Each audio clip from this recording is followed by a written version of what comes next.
수험생 여러분 안녕하세요. 상크리자스입니다. 유튜브 구독자 수험생분께서 저에게 댓글로 질문을 남겨주셔가지고 제가 동영상 답변 한번 드려볼게요. 잠시 화면 좀 키우겠습니다. 자, 선생님 안녕하세요. 전 내년 목표고 이번 달부터 다시 빡세게 시작 중인데 국어는 3개월 전에 기본서를 한번 다 봤습니다. 근데 다 까먹은 것 같아서 한국사 진도를 나가면서 보는 중인데 아직 행정법이랑 행정학은 안 들어갔습니다. 근데 그냥 국어는 이미 한번 들었으니까 다른 과목 기본서 들어가면서 국어는 기출 강의로 들어가는 게 나을까요? 아니면 다른 과목 진도 빼기도 바쁜데 국어 듣고 있자니 조급해져서요. 네, 좋은 질문 감사합니다. 답변 드릴게요. 우선 수험생분들이 보통 공부 계획을 세울 때 이제 잘 세워야 되는 게 수험생분들의 공부 사항이 다 다를 것 같아요. 베이스도 다르고 기반도 다르고 언어 감각, 공부한 습관 다 다르죠. 만약에 공부 시간이 수험 공부할 수 있는 기간이 많이 남아있다고 할게요. 그러면 당연히 기본서 천천히 보고 기본서 그날 복습한 거 당일 복습하고 기본서 꼼꼼하게 봐도 나쁘지 않겠죠. 또는 재시생분들 중에서 이전에 기본서나 또는 기출을 해독을 여러 번 하신 수험생분들은 기본서 꼼꼼하게 공부할 수 있습니다. 근데 문제는 일반 초시생, 일반 기초수험생분들이에요. 기초수험생분들은 기본서나 기출을 해독을 아직 안 했기 때문에 사실 관련 과목에 대해서 아직 아는 내용이 많지 않습니다. 당연해요. 왜냐면 기본서에는 워낙 많은 양이 들어가 있고 여러 과목을 공부하면서 이건 뭐 한 과목 공부할 때도 마찬가지지만 처음부터 그 두꺼운 기본서의 내용을 기초 수험생들이 제대로 이해하고 복습하는 것은 쉽지가 않습니다. 그 이유는 시간이 한정되어 있기 때문이죠. 시간은 한정되어 있는데 5과목을 공부를 해야 되고 그리고 회독이 아직 안 됐어요. 그런데 만약에 이 상태에서 국어를 3개월 전에 공부를 했는데 공부 안 한 지 오래돼가지고 기본서 내용이 생각이 안 난다. 그래서 다시 기본서 들어가잖아요. 그러면 국어는 두 번째 보니까 이전에 비해서는 그래도 좀 이해는 좀 더 될 수는 있죠. 하지만 냉정하게 다른 4과목은 그로 인해서 밀립니다. 수험생분들이 유의할 점은 우리가 모든 과목을 다 고득점을 맞아야 하는 건 아니고 5과목을 합격 컷만 넘기면 됩니다. 즉 남아있는 시간으로 정해보셔야 돼요. 내년을 목표로 한다? 그러면 우선순위가 있죠. 수험생들이 공부를 할 때는 우선순위를 둬야 돼요. 시간이 한정되어 있기 때문에 우선순위는 나머지 과목의 기본서를 완료하는 거예요. 어차피 과목의 양이 워낙 많고 공부할 양이 많기 때문에 시간이 지나면 많이 잊어버립니다. 그건 당연해요. 그래서 저는 국어를 다시 기본서 강의를 들어가는 것보다는 그럼 나머지 과목이 밀리고 아직 시작 안 한 행정법과 행정학을 빠르게 들어가는 게 우선이라고 생각합니다. 그래서 전반적인 방향을 좀 보여드리면요. 저는 학교수능 배출할 때 총 3단계를 이용하는데 처음 1단계는 기본서를 완료해야 합니다. 그리고 저는 개인적으로 공무원 9급은 3과목 하루에 3과목 공부하기 추천드려요. 왜냐면 국어와 영어가 가장 중요한데 언어 과목은 꾸준하게 해줘야 돼요. 한 과목 공부 방법으로는 언어 과목은 감을 잃기 쉽습니다. 그리고 영어 강사로서는 한 과목 공부 방법 못해요. 만약에 한국사만 공부한다 할게요. 과연 영어가 실력이 늘까요? 언어 과목은 안 돼요. 그래서 3과목 넣어볼게요. 그러면 오전에는 예를 들어서 뭐 영어를 월요일부터 토요일까지 매일 한다고 할게요. 오후에는 처음 시작하시는 기초 수험생분들이라고 할게요. 한국사를 기본서를 월부터 토요일까지 공부를 하고 저녁에는 국어에서 저는 국어 기본서에서는 문법 파트를 먼저 공부하라고 하고 싶어요. 문학과 비문학은 좀 나중에. 예를 들어서 네이버 블로그 들어가시면은 영스파 부평점 블로그가 있습니다. 잠시 보여드리면은 전과목 공부 방법이 상세하게 나와 있어요. 나중에 블로그 들어가서 한번 꼭 참고해 보시면 좋을 것 같습니다. 여기 보시면은 각 과목별, 직렬별로 공부 방법을 제가 상세히 적어놨어요. 국어, 영어, 한국사, 행정법, 행정학. 여기 꼼꼼하게 한번 보시면 좋을 것 같고요. 그리고 유튜브 상크유지아 TV 동영상 잠시 보시면요. 444 수법이라고 제가 찍어 놓은 게 있어요. 잠시 보여드릴게요.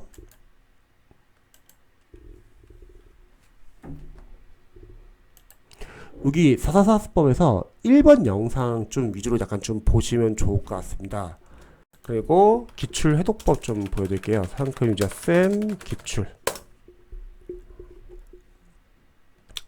나중에 요 영상도 한번 보시면 좋을 것 같아요. 공무원 단기 합격을 위한 기출 해독 어떻게 해독해야 되는지. 자, 그럼 계속 한번 볼게요.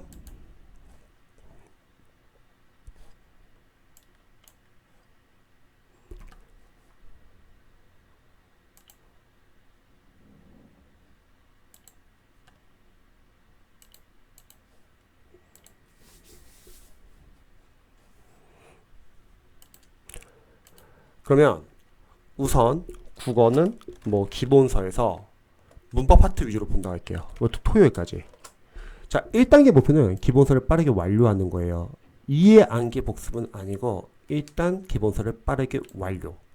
그리고 영어는 계속 월요일부터 토요일까지 매일 하는 겁니다. 영어만 유일하게 월요일부터 토요일까지 매일 하고 오전에 3시간 반, 오후에 3시간 반, 저녁에 3시간 반. 만약 전업 수험생이라면 한 3시간 반씩 잡으면 좋을 것 같아요. 만약에 시간이 좀 다르신 분들은 각자 융통성 있게 넣으시면 되고요. 한국사 끝나면은 행정법 기본서 들어갑니다. 월, 화, 목, 금, 4일. 국어가 끝나면은 행정학 기본서. 월, 화, 목, 금, 4일. 중요한 거는 한국사랑 국어를 또 안 하면 안 되잖아요. 왜냐면 감을 잃고 다음까지 넘어가야죠. 그러면 한국사 국어는 이제 다음까지 넘어갑니다. 한국사는 수토 당분간 2일. 그리고 저녁에 국어 여기서도 수토 당분간 2일. 국어 기본서에서는 문법만 맞다면 이제 국어 기출에서는 문법 1시간 반. 한자 성어 20분 이내로. 한자 같은 경우는 한자 성어랑 인강을 봐도 상관은 없어요. 근데 많은 시간 투자할 필요는 없고요. 그 다음에 문학, 비문학을 기본서부터 보고 그 다음에 기본서 끝나면은 기출 들어가시고요. 나머지 1시간 반 이상을 하시면 됩니다. 그리고 국어 같은 경우도 문법이 한번 끝나고 나면은 나중에 마무리 강의 좀 보시면 좋을 것 같아요. 그러면 반복이 되면서 정리가 되면서 국어는 좀 약간 문법은 좀 이해가 되실 거예요. 그리고 그 후부터는 암기를 하는 거죠. 자, 여기서 중요한 거는 한국사랑 국어는 양을 어쩔 수 없어요. 많이 못해요. 왜냐면 우선순위는 행정법과 행정학입니다. 우리의 우선순위는 기본서를 끝내는 거기 때문에 한국사랑 국어는 이미 앞에서 끝냈습니다. 즉 한국사랑 국어를 줄여야지 행정법과 행정학을 빠르게 끝낼 수 있고 행정법 행정학도 블로그에서 공부한 거 자세히 보세요. 그 다음에 행정법 행정학이 빨리 끝나야지 다시 뒤에서 한국사랑 국어를 빠르게 많이 할 수 있습니다. 이게 1단계. 자, 다음 2단계. 2단계는 단원별로 기출 분석을 해주고 해독을 해주고 추후에 마무리나 압축 강의 필요한 건 들으시기 바랍니다. 자, 여기서부터는 이제 고정이 되죠. 오전엔 영어는 매일매일. 자, 오후에는 하루는 한국사. 그리고 다음날은 행정법. 저녁에도 하루는 국어. 다음날은 행정학. 이틀에 한 바퀴 돌아가는데 국어에서 한자 성어는 행정학 하는 날도 좀 하시면 좋을 것 같고 국어에서 나중에 비문학 같은 경우도 기출이 끝난다고 하면은 행정학 하는 날에도 비문학을 꾸준하게 하시면 좋을 것 같아요. 여러분들 이 5과목 중에서 가장 중요한 건 영어와 국어 싸움이에요. 언어 과목이고 지문도 상당히 길고요. 사실 나머지 암기 과목 여러분들 1년 동안 공부하면 충분히 점수 나올 수 있습니다. 그래서 영어와 국어가 상당히 중요하고요. 자, 그리고 계속 보면은 만약 공부를 하다 보면 한국사나 국어가 만약에 좀 양이 부족하거나 밀리거나 그러면요, 행정법과 행정화 하는 날에 한국사랑 국어를 좀 넣으셔도 되고, 아니면 한국사랑 국어를 일요일날 약간 좀 더 넣으셔도 됩니다. 그래서 이게 2단계. 자, 시험 보기 한 2, 3개월 전에 이제 마지막 3단계 들어가면 됩니다. 여기서는 우리가 문제풀이 들어가면 돼요. 문제풀이라고는 많죠. 뭐 첫 번째 시행처벌 기출. 참고로 2단계에서는 단원별 기출을 본다 했는데 영어만 유일하게 시행처벌 기출 추천합니다. 영어는 어휘, 생활영어, 문법, 독해, 20문제 섞기 문제를 푸는 게 중요합니다. 그럼 나머지는 다 단원별 기출 들어갔고요. 자, 3단계에서는 문제풀이에서는 시행처벌 기출로 우리가 최근 기출 20문제 랜덤 문제 풀면서 연습을 해볼 거예요. 물론 단원별 기출과 겹치는 부분도 있지만 다시 틀리는 부분도 있고, 랜덤 문제 풀다 보면 자신의 약점을 확실하게 알 수 있습니다. 자, 그리고 진도별, 단원별, 뭐 OX 문제나 진도별, 단원별, 모의고사, 그리고 마지막은 동형 모의고사를 풉니다. 저는 보통 기출을 풀 때 사실 영어는 직접 풀어야 되고, 국어에서는 비문학도 직접 풀어야 되고, 그리고 여기는 없지만 이제 계산 문제 같은 거 있죠. 그건 직접 풀어야 되는데 나머지는 풀지 말고 분석하라고 합니다. 왜냐면 푸는 건 좋은데 시간이 없어요. 풀기에는. 뭐 재시생분들 풀 수 있는데 초시생들 사실 시간이 없습니다. 그래도 푸는 연습 해야 되지 않냐? 그건 여기서 하는 거예요. 기출까지는 우리가 시험 족보로 보셔가지고 달달달 회독을 하시고 암기를 하신 다음에 시험 볼 3개월 전에 문제풀이 이 3단계로 충분히 연습할 수 있습니다. 그래서 여기서 실전 연습을 하는 거죠. 그리고 남는 시간이 있을 거예요. 그때는 기출과 마무리, 또 누군가는 마무리를 못 보시는 분들은 기본서를 같이 보면 되는 겁니다. 그럼 마찬가지입니다. 그래서 크게 이렇게 됩니다. 즉 보시면은 뒤에서 기출 해독이 상당히 중요해요. 그런데 국어를 다시 보잖아요. 그럼 어쩔 수 없어요. 나머지 과목이 다 밀립니다. 그럼 나머지 과목이 늦잖아요. 그럼 나머지 과목에서 점수가 안 나와서 떨어질 수 있어요. 그래서 일단 국어는 3개월 전에 봤으면 그냥 넘어가세요. 그리고 행정법과 행정학을 빠르게 끝내시면 좋을 것 같습니다. 여기를 빨리 끝내야지 2단계를 더 많이 할 수 있어요. 제가 기출을 풀지 말라고 한 이유는 기초수험생들은 아는 게 없는데 기출을 많이 풀잖아요. 그러면 시간이 오래 걸리고 해독을 많이 못합니다. 오히려 차라리 기출을 분석하고 시험의 출제 범위를 확인하고 내가 아는 거 모르는 거 선별하면서 계속 자주 반복해 주시면은 누적 반복이 되면서 조금씩 이해 암기가 됩니다. 그래서 기출을 풀고 기출을 2번, 3번 보고 가는 것보다는 기출을 안 풀고 분석하고 기출을 5번, 6번 보고 가는 게 점수는 더 잘 나옵니다. 그래서 큰 반향은 이래요. 자세한 공부법은 4444법 한번 꼭 확인해 보시고 또 궁금하신 점 있으시면 언제든지 알려주시기 바랍니다. 쌤도 응원할게요.